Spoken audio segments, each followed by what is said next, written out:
Genesis chapter 37. And Jacob dwelt in the land wherein his father was a stranger, in the land of Canaan. These are the generations of Jacob. Joseph, being 17 years old, was feeding the flock with his brethren, and the lad was with the sons of Bilhah, and with the sons of Zilpah, his father's wives, and Joseph brought unto his father their evil report.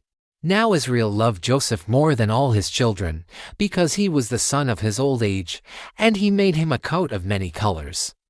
And when his brethren saw that their father loved him more than all his brethren, they hated him, and could not speak peaceably unto him. And Joseph dreamed a dream, and he told it his brethren, and they hated him yet the more. And he said unto them, Hear, I pray you, this dream which I have dreamed. For, behold, we were binding sheaves in the field, and, lo, my sheaf arose, and also stood upright, and, behold, your sheaves stood round about, and made obeisance to my sheaf.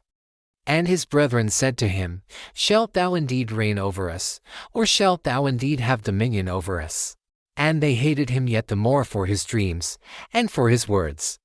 And he dreamed yet another dream, and told it his brethren, and said, Behold, I have dreamed a dream more, and, behold, the sun and the moon, and the 11 stars made obeisance to me. And he told it to his father, and to his brethren, and his father rebuked him, and said unto him, What is this dream that thou hast dreamed?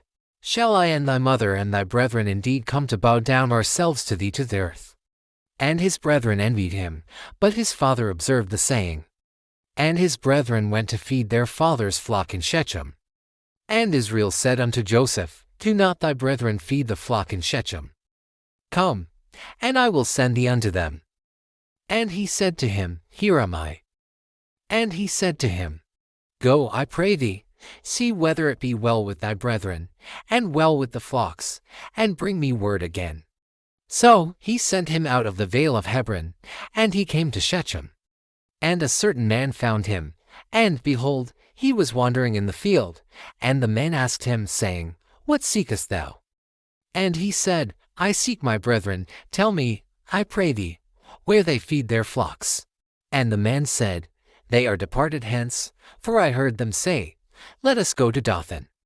And Joseph went after his brethren, and found them in Dothan. And when they saw him afar off, even before he came near unto them, they conspired against him to slay him. And they said one to another, Behold, this dreamer cometh. Come now therefore, and let us slay him, and cast him into some pit, and we will say, Some evil beast hath devoured him, and we shall see what will become of his dreams. And Reuben heard it, and he delivered him out of their hands, and said, Let us not kill him. And Reuben said unto them, Shed no blood, but cast him into this pit that is in the wilderness, and lay no hand upon him, that he might rid him out of their hands to deliver him to his father again. And it came to pass, when Joseph was come unto his brethren, that they stripped Joseph out of his coat of many colors that was on him, and they took him, and cast him into a pit. And the pit was empty, there was no water in it. And they sat down to eat bread, and they lifted up their eyes and looked, and behold, a company of Ishmaelites came from Gilead with their camels bearing spicery and balm, and were going to carry it down to Egypt. And Judah said unto his brethren, What profit is it if we slay our brother, and conceal his blood?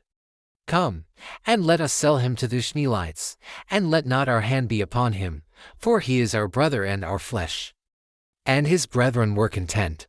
Then there passed by Midianites merchantmen, and they drew and lifted up Joseph out of the pit, and sold Joseph to the Ishmaelites for 20 pieces of silver, and they brought Joseph into Egypt.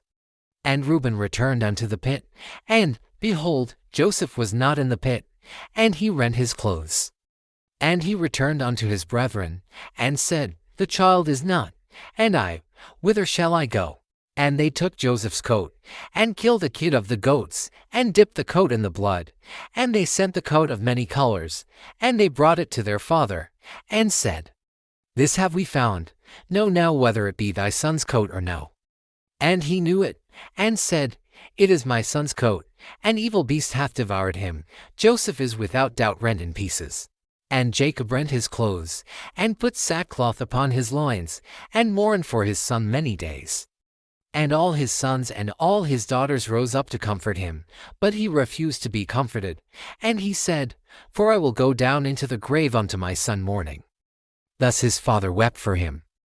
And the Midianites sold him into Egypt unto Potiphar, an officer of Pharaoh's, and captain of the guard.